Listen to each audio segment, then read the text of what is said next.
الحمد لله رب العالمين والصلاة والسلام على سيد المرسلين والعاقبة للمتقين. Number 1.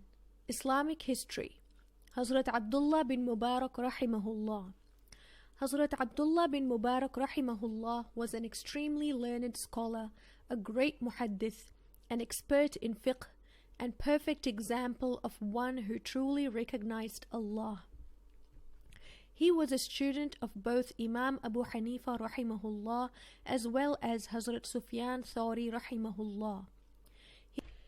He valued the men of knowledge, especially Imam Abu Hanifa rahimahullah.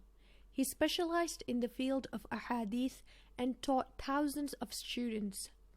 Even the Khalifa Harun al-Rashid envied his popularity and honor. He emulated the Sahaba raziyallahu anhum in his piety, ibadah, abstinence, character, and personality. He was also unmatched in his extreme generosity, showering many gifts upon the scholars of Deen. His practice was to perform Hajj during 1 year, the following year in jihad, and the third year engaged in business. Most of his profits were spent on the poor and needy. Amongst his notable qualities was his fear for Allah, his concern for the Akhirah, independence of creation, and humility towards the poor. He passed away in the year 181 AH at the age of 63. Number 2. Allah's Pa, the whale. Amongst the countless creatures in the oceans, the largest is the whale. Within its belly there is a wax-like and fragrant substance called ambergris, which is used for expensive medicines as well as in perfume making. The whale vomits out this substance and it is found floating on water like foam. It is then gathered and sold.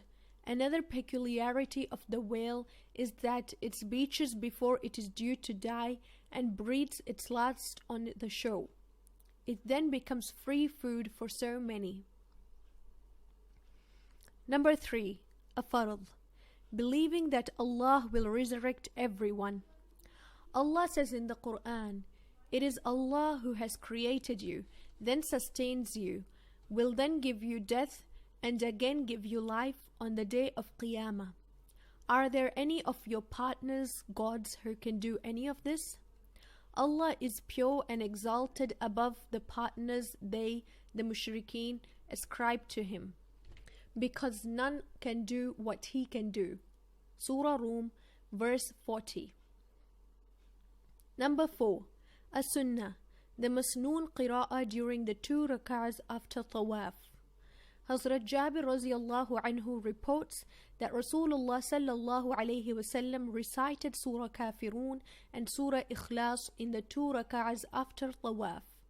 Tirmizi 869. Number 5. An important act and its virtue. Sacrificing an animal secures protection from Jahannam. Rasulullah sallallahu alayhi wasallam said, "When a person sacrifices an animal happily and with hope of rewards from Allah, the sacrifice will become a means of protecting him from Jahannam." Tabarani in his Kabir 2670. Number 6. A sin. The warning against not sacrificing an animal.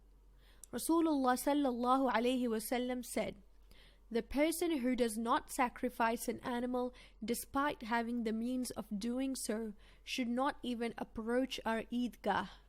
Mustadrak of Hakim 3468 from Hazrat Abu Huraira raziyallahu anhu. If a person does not sacrifice an animal despite being in possession of nisab, he will be sinful. Number 7. This world. How despised this world is in the sight of Allah. Rasulullah sallallahu alayhi wasallam said, "Allah had not created anything as despicable as this world and has never looked back at it with any affection since creating it." Bayhaqi 10,110 from Hazrat Musa bin Yasar rahimahullah. Number 8. The Akhirah. No ransom will be accepted on the day of Qiyamah. Allah says in the Quran, "Verily those who commit kufr and die as a kuffar, the earth full of gold shall never be accepted from any of them, if they ever wish to offer it as ransom to save themselves from punishment on the day of Qiyamah. For them shall be a painful punishment, and they shall have no helpers to save them from Allah's punishment." Surah Al Imran, verse 91. Number 9.